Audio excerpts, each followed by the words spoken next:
You know that feeling when your phone lights up with a group chat notification and instead of excitement, you feel tired?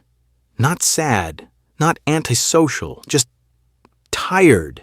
Like someone just asked you to run a marathon you didn't sign up for. And here's the thing, most people will tell you that's a red flag, that something's wrong with you, that you're isolating.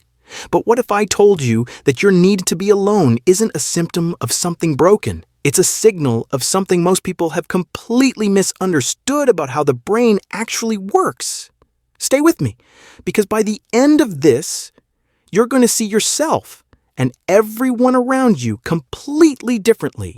Let's start with what nobody talks about: stimulation tolerance. Your nervous system has a threshold, a limit to how much external input it can process before it starts to drain you instead of energize you.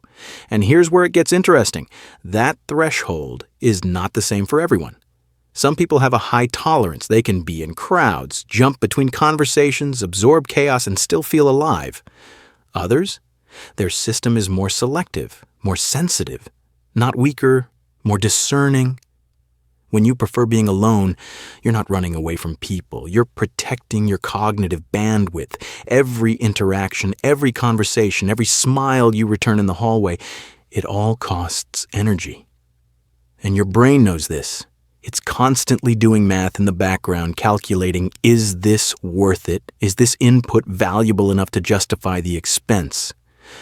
And when the answer is no, your body sends you a message. It pulls you inward. It makes you crave silence. Does this sound like you? Here's what most people get wrong. They think solitude is about loneliness, but loneliness is the absence of connection. Solitude is the presence of self, and that distinction, it changes everything. Because when you choose to be alone, you're not avoiding life, you're curating it. You're refusing to spend your energy on interactions that don't feed you, so you can invest it in the ones that do. Or in yourself, and that's not antisocial, that's strategic. Now let's go deeper. There's a concept in psychology called social homeostasis. It's the idea that every person has an optimal level of social engagement, a sweet spot where they feel balanced. For some, that sweet spot is high. They need constant contact, frequent validation, regular check-ins. For others, it's low. They need long stretches of solitude punctuated by brief, meaningful connections. Neither is better. Neither is healthier. They're just different operating systems. And when you try to run the wrong software on your hardware, that's when things break down.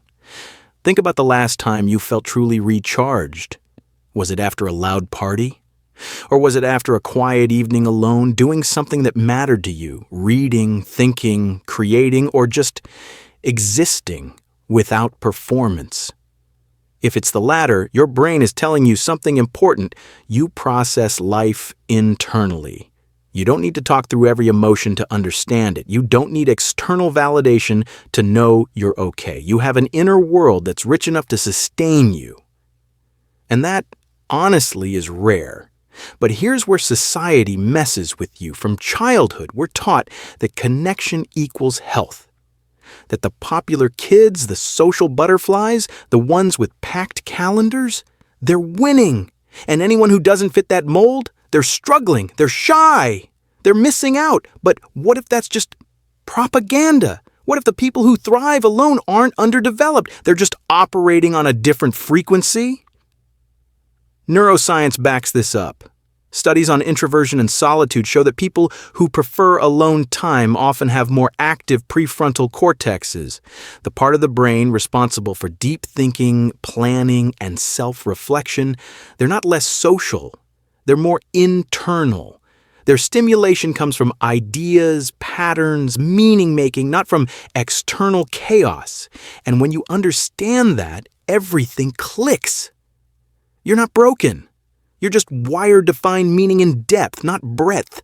Have you ever noticed how exhausting it is to explain this to someone who doesn't get it? They'll say things like, you just need to put yourself out there more, or you're overthinking it. But they don't realize you're not overthinking. You're thinking at the level the situation actually requires. And most social situations, they don't require that much. So your brain checks out. Not because it's rude, because it's efficient. Here's the part that might make you uncomfortable, but also set you free. People who like to be alone are often more comfortable with themselves than people who can't stand it, because solitude forces you to face the one person you can never escape, you. And most people, they'll do anything to avoid that. They'll scroll, binge, call someone, plan something, anything to avoid sitting with their own thoughts. But you've learned to sit in that space, and whether you realize it or not, that gives you a kind of emotional independence most people will never have. You don't need someone else to make you feel real. You don't need constant affirmation to know you exist. You've built a relationship with yourself that's strong enough to stand on its own, and in a world where most people outsource their self-worth to likes, comments, and group chats, that's power. But let's not romanticize it too much. Solitude has a shadow side, too. It can become a defense mechanism, a way to avoid vulnerability, a place to hide when things get hard. And if you're using aloneness as a shield instead of a choice, that's worth examining. The question isn't, do you like being alone? The question is, are you alone because it nurtures you, or because you're afraid of what happens when you're not? When was the last time you felt truly seen by another person, not just liked, not just tolerated, but deeply understood? If the answer is I can't remember, then maybe your solitude isn't fully by choice. Maybe it's also protection.